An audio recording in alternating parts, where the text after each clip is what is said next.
Aventureiros, sejam bem-vindos ao Multiverso D&D.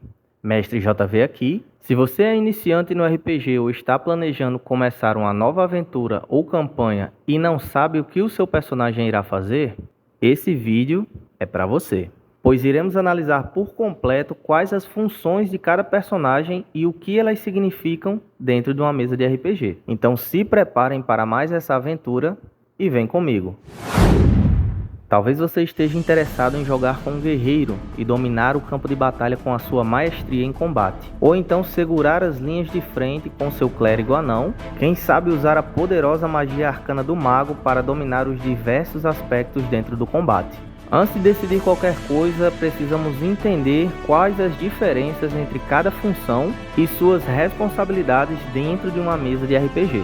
E essa diferença quase sempre está na perspectiva de cada jogador. Primeiramente, o RPG não é um jogo focado apenas no combate. É importante ter um personagem bem estruturado, não apenas uma ficha ou uma fórmula. Mas quem já jogou D&D sabe que boa parte da emoção está em bons combates, que assim como boas narrativas, tem que ter espaço para todos. Se você já jogou algum RPG eletrônico no videogame ou computador, deve saber do que estou falando. Nenhum grupo de heróis parece certo quando você leva em sua composição apenas um tipo de personagem. Sem falar que pela diversão, quando seu amigo resolve fazer um bárbaro, um clérigo ou um mago, você geralmente não quer fazer o mesmo personagem que ele.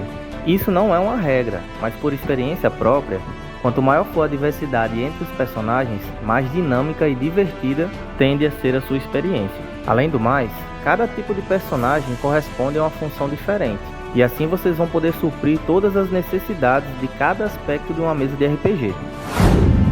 As funções de cada um variam de acordo com a cena ou o que está acontecendo na mesa, mas aqui iremos focar nas funções principais dentro do combate. E nele existem 4 funções principais: o agressor ou DPS, o tanker, o suporte e o controlador. Diferente do que a maioria dos jogadores pensam, a sua classe não define sua função, e de maneira nenhuma você está preso a ela.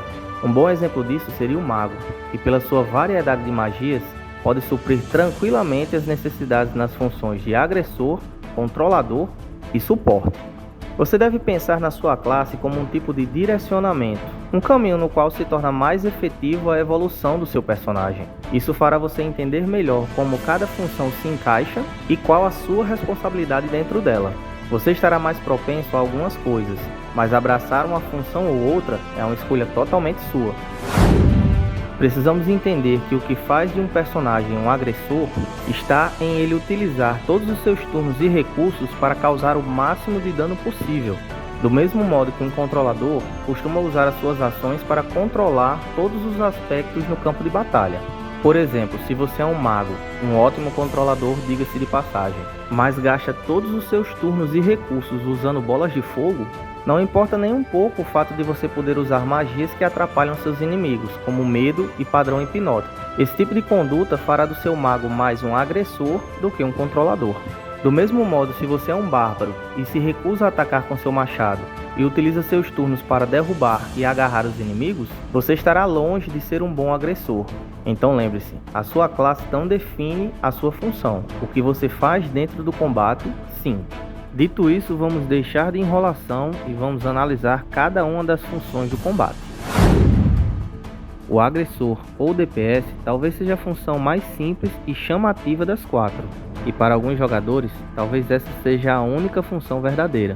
Isso porque o agressor tem como atribuição principal causar o máximo possível de dano com o intuito de diminuir ou zerar a vida do inimigo. Como os pontos de vida são o recurso primário de cada criatura no combate, seja inimigo ou aliado, conseguir diminuir de forma mais rápida os pontos de vida do outro lado pode significar a sobrevivência e a vitória em um combate.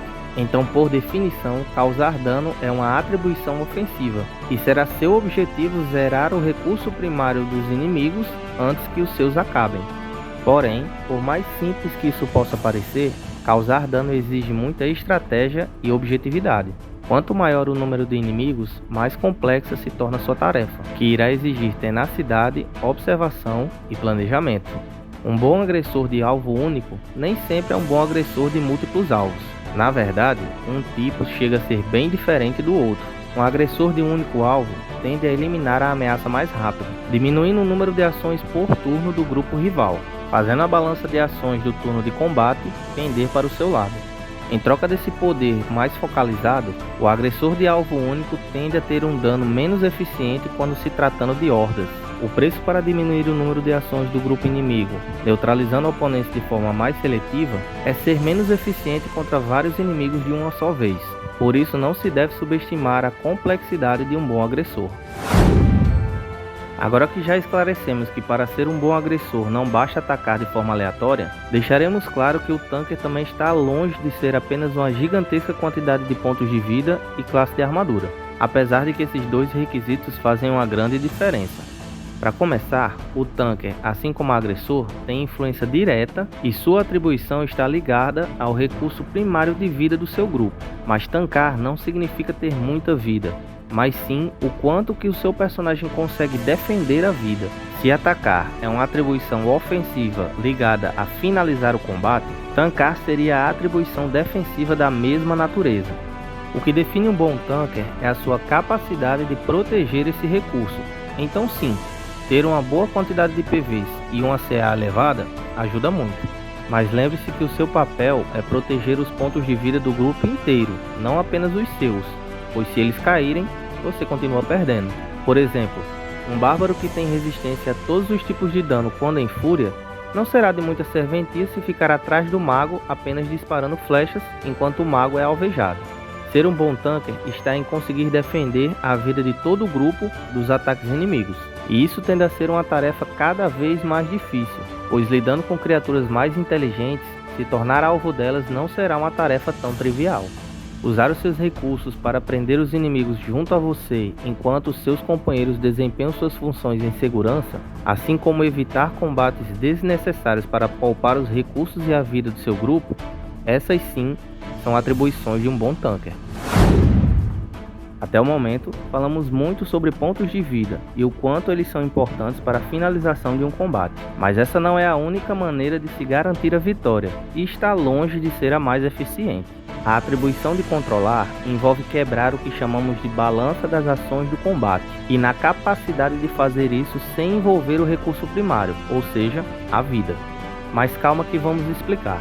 Quando você está em um combate, existe o que chamamos de turno de combate. Se você quiser saber mais sobre o combate e suas etapas, tem um vídeo na descrição onde detalhamos ele passo a passo.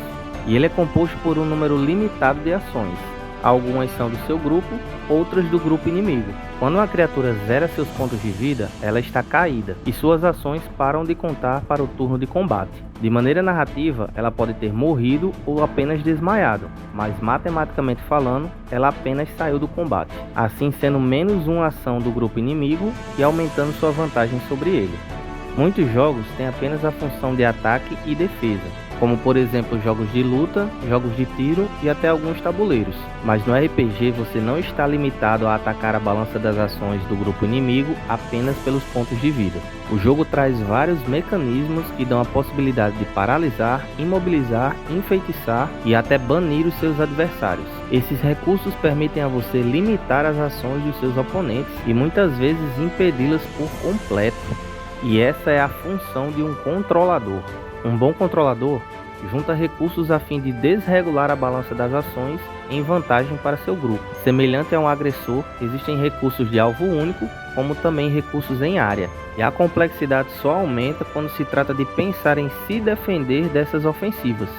Uma boa preparação do seu controlador pode significar a vida ou a morte para seu grupo, sendo essa uma das atribuições mais complexas e também mais recompensadoras.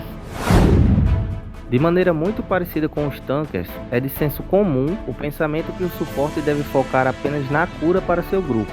E sim, curar é sempre muito importante, mas será que o suporte é apenas isso? Até agora vimos que a função de causar dano está ligada a acabar com as ações do inimigo, zerando seu recurso primário de vida. Já o tanker tem a função de proteger as ações do seu grupo com um foco no mesmo recurso, sendo que ambas as funções lidam com pontos de vida, só que uma de forma ofensiva e outra de forma defensiva. Vimos também que atacar os pontos de vida não é a única forma de lidar com as ações inimigas.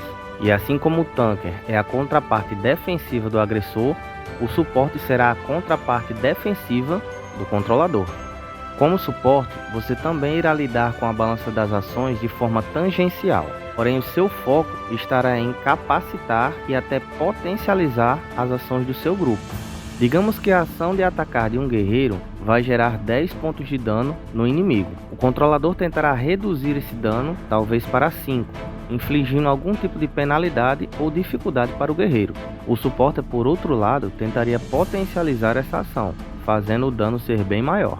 Seja encantando as armas do guerreiro, fazendo seu ataque ser mais bem direcionado, ou então infligindo algum tipo de penalidade no alvo. Curar também pode ser uma forma de fazer as ações dos seus aliados valerem mais, mas ela não é a única.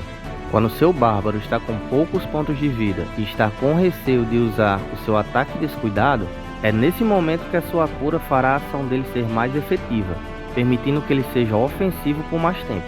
Curar também possibilita ao suporte criar novas ações, já que companheiros caídos podem retornar para o combate. Mas como já explicamos, encantar uma arma do aliado, melhorar as suas capacidades de manobra no campo de batalha e até melhorar os rolamentos médicos da sua equipe se tornam formas de suporte tão ou até mais efetivas do que uma cura. Então concluímos que o suporte tem a função de pender a balança das ações para o seu grupo, potencializando e melhorando as habilidades da sua própria equipe, tornando a sua estratégia mais eficiente dentro do combate. Pelo fato do RPG não ser um jogo apenas de combate, existe uma função ou uma subfunção, podem chamar do jeito que quiserem, que permeia o lado mais social e interativo do jogo. Aquele que será responsável por usar uma série de artifícios, artimanhas e recursos interpessoais focados em resolver os problemas e questões sem a utilização dos punhos. E esse é o especialista. Podemos dizer que o especialista é responsável pelo trato social e diplomacia do seu grupo, quando se precisa ludibriar ou subornar o guarda da torre, ou então seduzir aquela anfitriã do castelo para garantir passagem segura para o seu grupo. Ele faz a utilização de persuasão, intimidação e uma série de outras perícias extremamente bem treinadas. Muitos podem achar que esse tipo de comportamento não combina com heróis valorosos e nobres causas. Mas os benefícios de um bom especialista estão além de qualquer preconceito. Por possuir uma alta percepção e intuição, é responsabilidade do especialista achar a maneira mais fácil, rápida e segura de resolver um problema. Sua pontuação elevada nos atributos de carisma e inteligência o torna um verdadeiro as na manga quando se trata de negociação e barganha. Bom, aventureiros, é isso. Está aí as funções do combate totalmente descritas para vocês. Lembrando que essa visão é bastante técnica e até um pouco pessoal também. Então sintam-se à vontade para ir nos comentários e deixar a sua opinião, dizer qual função você gosta mais e se tem alguma outra função que não foi listada aqui, para que a gente possa falar dela num próximo vídeo. Não esquece de deixar o seu like para fortalecer e aumentar o XP do canal. E compartilhe esse vídeo para que o seu suporte nunca fique sem espaços de magia. Mestre JV se despede por aqui. Até a próxima aventura.